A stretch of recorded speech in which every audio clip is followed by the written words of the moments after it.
one. Good morning. This is Dr. John Bennett broadcasting from Miami, Florida. It's the morning here, and we have a global cast here on the Hangout, and it's a real pleasure to be doing this.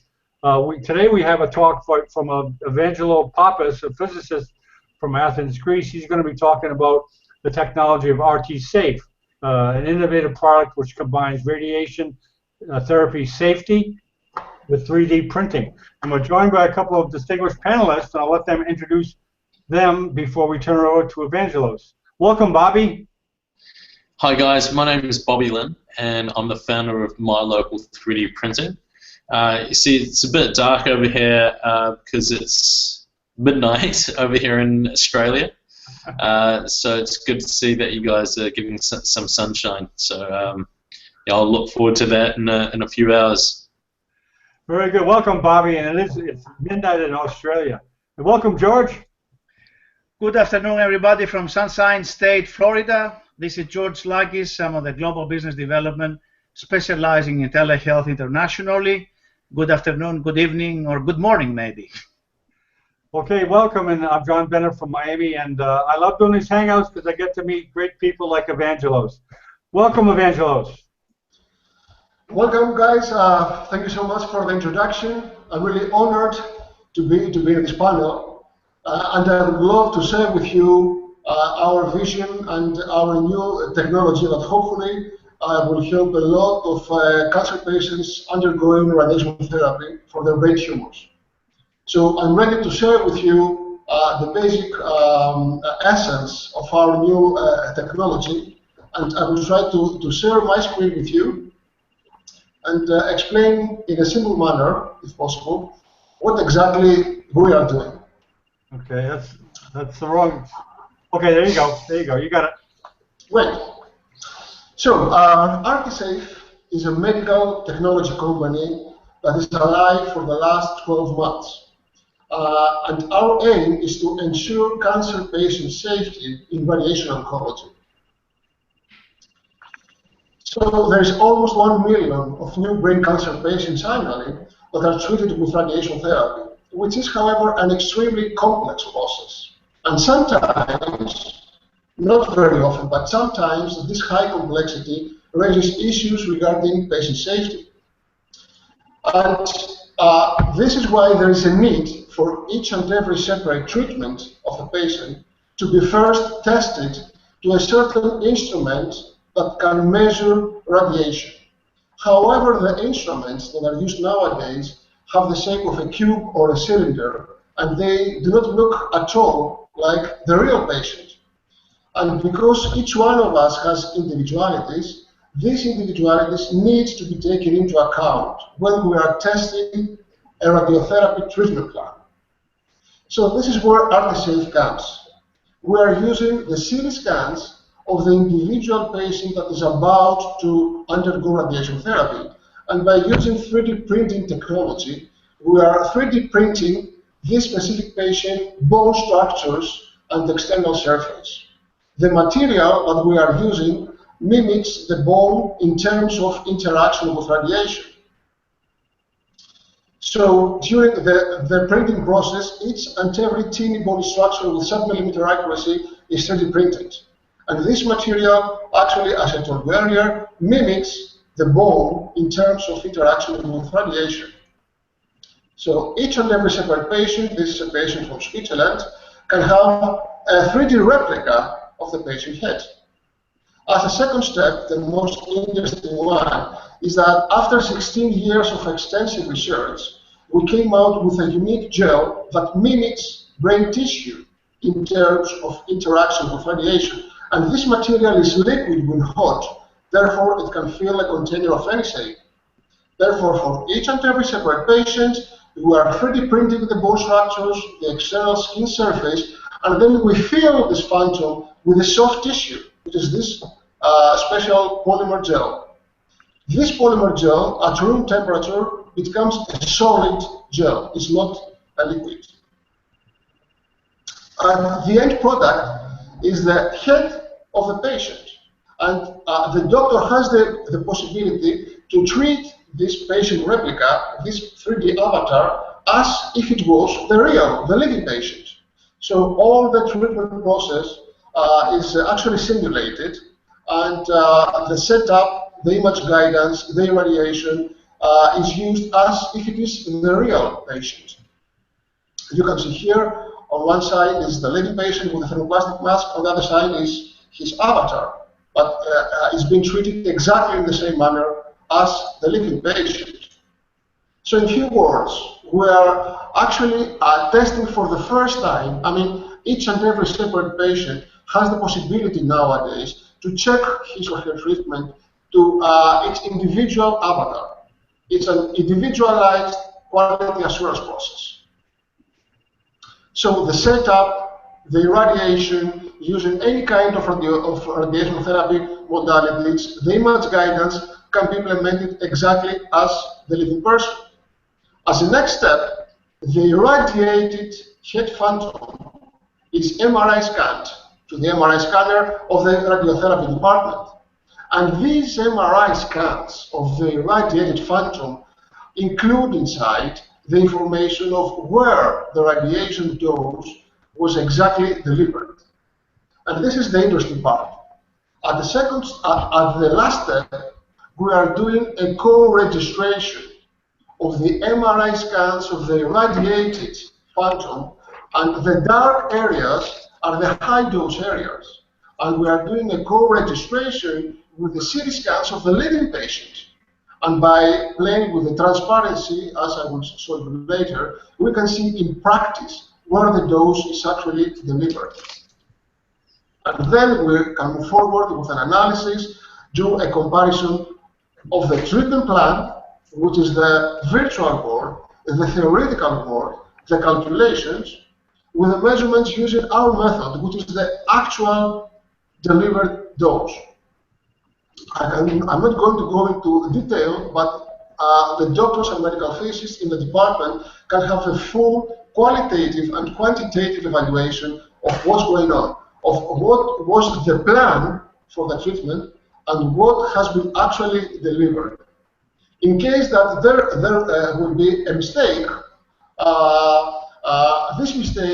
this side effect will be applied to the 3D avatar and not to the living patient. Of course, we always would like to see that what we plan to deliver will be actually delivered correctly. Then approve the treatment and move forward to the treatment of the living person. This is an example of a patient at the Gamma Knife.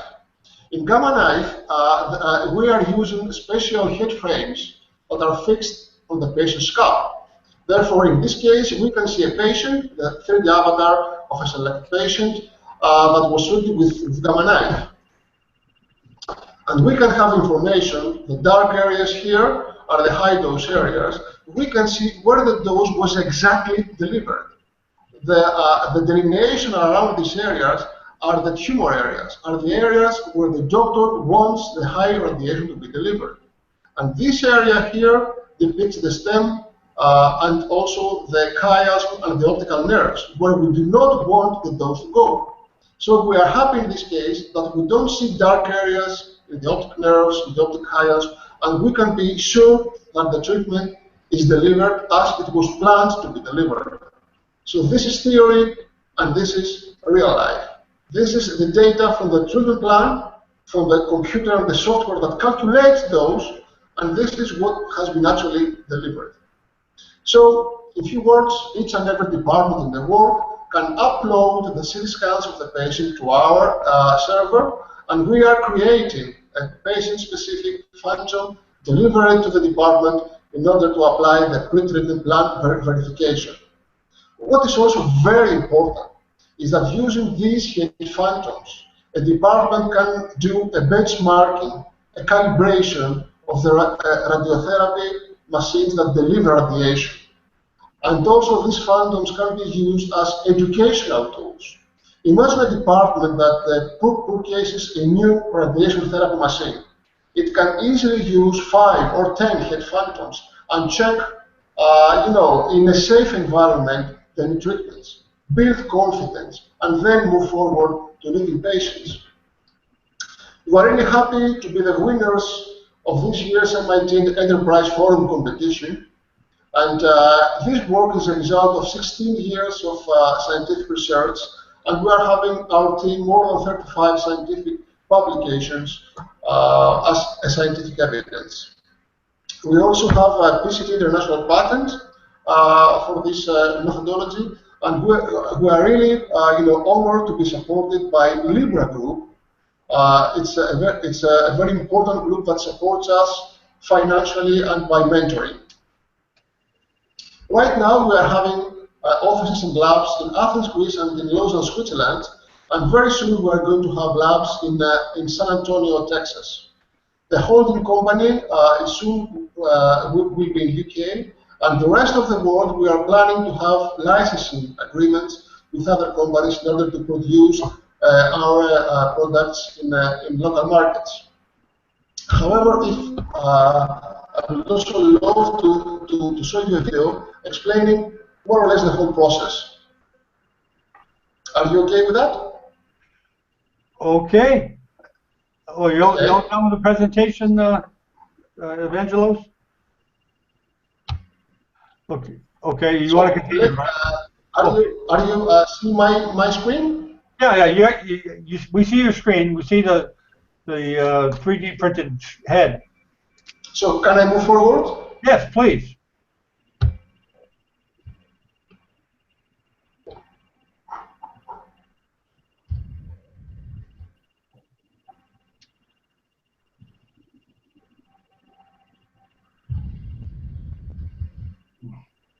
You want the slide of the head on, right? Correct? Oh, there you go. You move forward. Okay. So,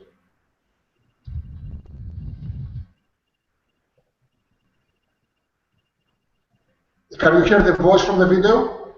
Yes, we can see it. No, we can't hear any sound though, and okay. I think that we see it as slides rather than a video. Oh, okay. You want to show it's actually slow. You want me to do the talking? You want to show the video, Evangelos? Yeah, actually, these are slides. Yeah, okay. We're seeing the I guess the CT scans. Okay, so these are the CT scans and a patient with a large number of small metastases. The process is to use the computer and a software in order to plan the whole treatment, meaning that these are the process of what the doctor and the physicist aim to deliver. The red hotspots are the high dose areas, and this is what the treatment team wants to deliver to the patient. So this is theory. This is not real life. This is the treatment plan made in a computer using calculations. We have made a phantom of this person. We radiated it and made the MRI scans. These are the MRI scans of our phantom. These scans are fused, are co-registered with the CT scans, and the dark areas are the high-dose regions that were actually delivered. And we are happy to see that that wherever there are the targets, the metastases, we are seeing dark areas. Dark areas are the high-dose areas detected by our phantom. Therefore, we can do a comparison between theory, okay, and real life. And we're happy in this case to see that what we intended to deliver to this patient was actually delivered to the targets and not to other healthy tissues. So it is the first time that we can implement an individual patient-specific quality assurance for the treatment of brain tumors. So this is, in few words, the essence of what we are doing, and I'm available for questions, or if you want to share more information about it. But this is more or less the whole process of this unique service that RTSF is offering globally. That's amazing, Okay. Evangelos. Very good, Evangelos. I really appreciate the clear presentation, and yeah, we'll get Bobby's intake on the 3D printing aspect of it, which I don't understand, but maybe he can help us understand it. Go ahead, Bobby. Well, you know, this is I haven't seen 3D printing used in this scenario. The closest thing I've seen would be where surgeons would get a 3D printed model of, let's say, for example, if he was working on, say, a knee joint replacement for osteoarthritis. So during the pre-surgical planning, maybe he works with a clinical engineer to work on where the implant should go, to work on surgical guides. So before the surgery, what he would get is a printed model of the knee with surgical guides on it, so he could see, he and his team can see exactly how to perform the surgery before it happens. So that's the closest thing I've seen, but it looks like Evangelos is using the 3D model not just for modeling purposes, but it seems like it's practical because he can collect radiation data with that model and identify exactly, you know, where the dose is hitting. I do have a few questions for you, Evangelos. Yes, please. So I wrote them down. Sorry, you want me to stop the share screening? I'm sorry? Yeah, well, no, you know, I think you can leave the share screening there because it's interesting. It's interesting. So I'd like to ask you, you know, obviously you created this because it seems like there are a lot of variables to, like you mentioned, everyone's different, right? It's not like there's one head, like one symmetry for everyone. So when it comes to everyone's differences, what are the biggest variables that you have to take into consideration? You know, the innovation in this idea is really simple. And what is that? Imagine that the skull of each and every patient is a geometrical frame of reference. What is very important in radiation therapy is to irradiate only the cancer cells and to avoid the healthy tissues that are very important, like optical chiasm, optical nerves, brainstem, or other very important centers. However, these healthy tissues are in a certain place in space relative to the skull. Okay? So the simple idea is that we are 3D printing the skull of the living patient, and within this phantom, we can know where the dose exactly is delivered relative to the geometric reference of the skull. And at the next level, by doing this co-registration of the living patient's CT scans and his or her own phantom MRI scans, it is feasible for that to be done because the bone structures in the phantom are exactly the same as the living patient bone structures. So geometrically, this is effective. And since this is effective, we can see where the high dose area, the dark area, is going to go. Therefore, at what exact tissues of the living patient, what exact tissues are going to be radiated. Mm-hmm. So it is a simple idea that came reality. Our extensive know-how is on the material that fills the 3D printed phantom. It's a polymer gel dosimeter, and I worked with this kind of material since my PhD back in 1999. So we are having 16 years of experience in these materials. These are the essence. And that's what collects the data for you, the radiation data. Yes, exactly. This material, when it is irradiated, there is an extensive polymerization that takes place. And the MRI scanner can detect this polymerization. So the higher the dose, the higher this material is polymerized in its elementary voxel, and this way the more dark becomes in the MRI scanner. Now, I'd like to ask one more question. I know that George and John, they've probably got many questions as well, but I'd like to... Go ahead. I'm really going through a lot of what's going on. Yeah. Okay, Evangelos, you said that you 3D printed a skull, but even though what you 3D printed is a replica of someone's head, you know, there's little variables to take into consideration that, you know, that might, you know, be a percentage of error. Let's say, for example, the skin is soft and, you know, the hair is soft, but it seems like what you 3D printed there is hard. And then, you know, it seems like it's all one material. You've got the skull inside and also the contours of the head outside, which is also hard. But then when you strap in the head of the patient compared to you strapping the head of the model, is there, you know, what percentage of error is there? There must be some sort of, you know, it's slightly, it's not exactly an exact match. How do you measure that? Correct. So first of all, as you correctly said,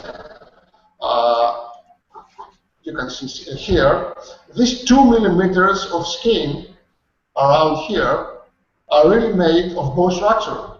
This is correct, and this is an issue. However, this issue has been quantified in terms that the error that introduces these 2 millimeters of skin instead of soft tissue is less than 0.5% for all kinds of brain tumor stereotactic radiosurgery applications. And this has been tested and published using Monte Carlo calculations, etc. Have in mind that there are some treatment planning systems that do not take into account at all nowadays in living patients that the skull is made out of skull. So I mean that there are some treatment planning systems that do not take into account the skull in the living patients. They are considering that the skull is soft tissue. So there is this small uncertainty nowadays, and we have introduced, in our case, this uncertainty with 2 millimeters of skin surface around. However, at this point, we have also tried to improve even this thing just for marketing issues. It's not at all crucial for the dosimetry issues, but we are trying to use latex material just for marketing issues, and our next models are going to be like that. Moreover, we have moved forward to create pelvic phantoms.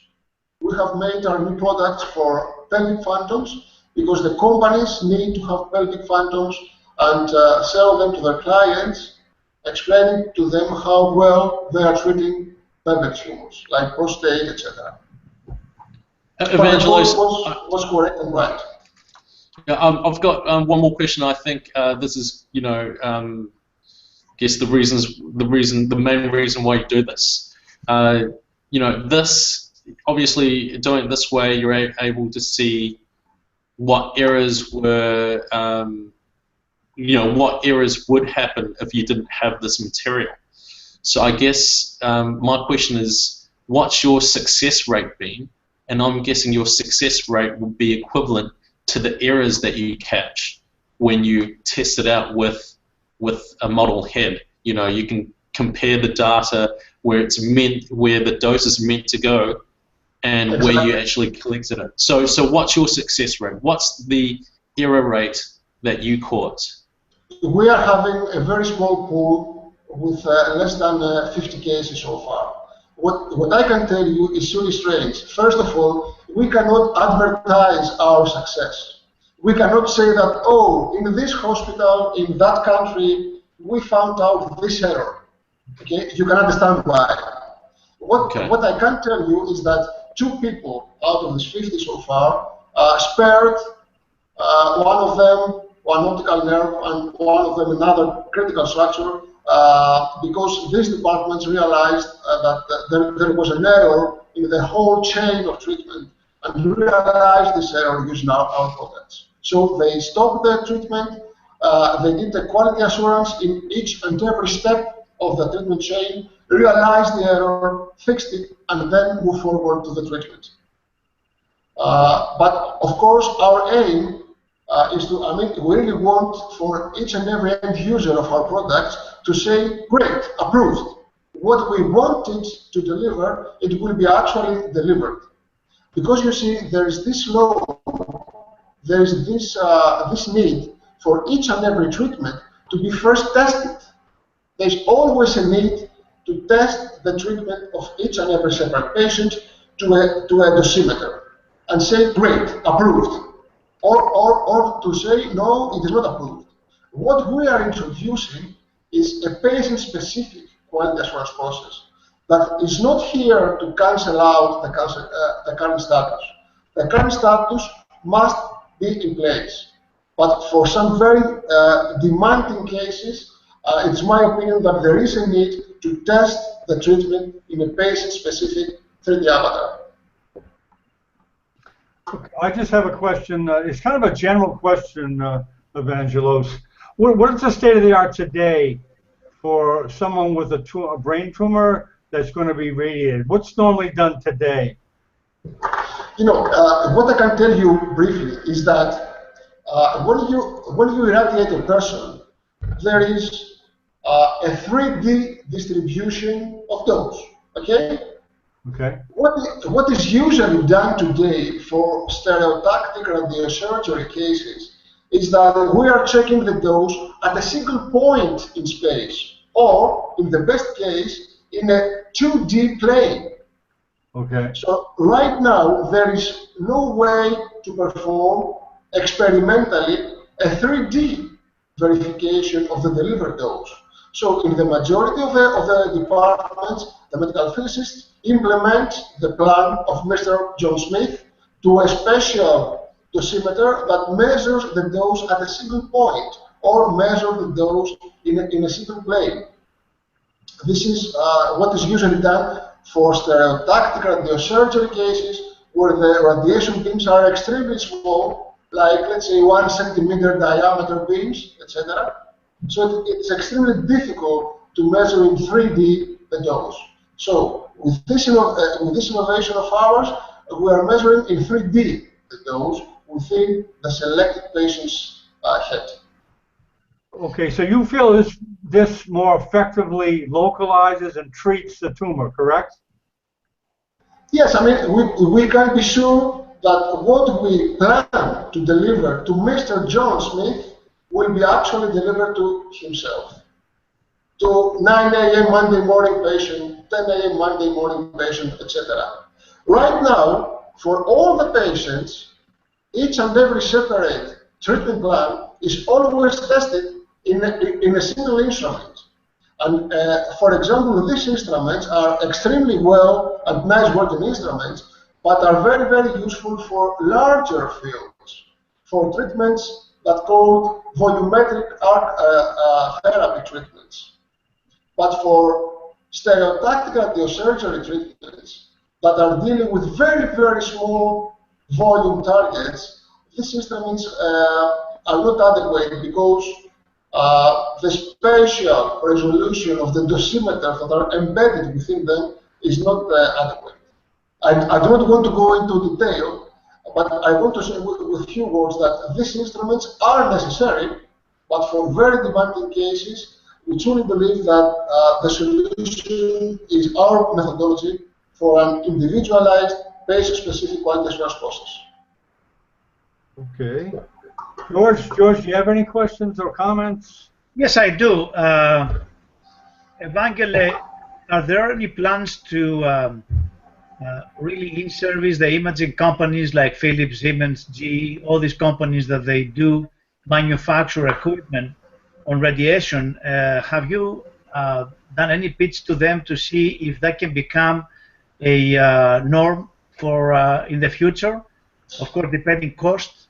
What I can tell you right now is that Siemens and General Electric are not producing actually products for radiation oncology.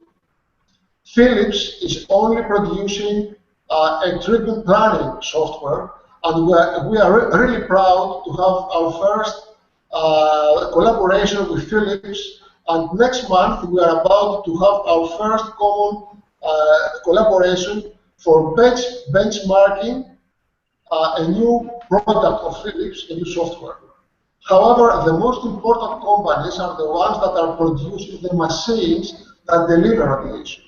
These companies are Varian, Elekta, Accuray, BrainLab, very, very important companies. And we are signed NDAs with some of these.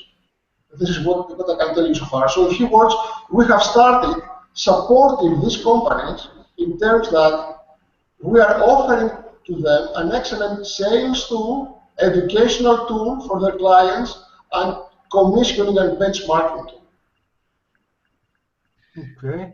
What's the cost? What is the additional cost, Vangelis, on companies that will adopt this kind of technology?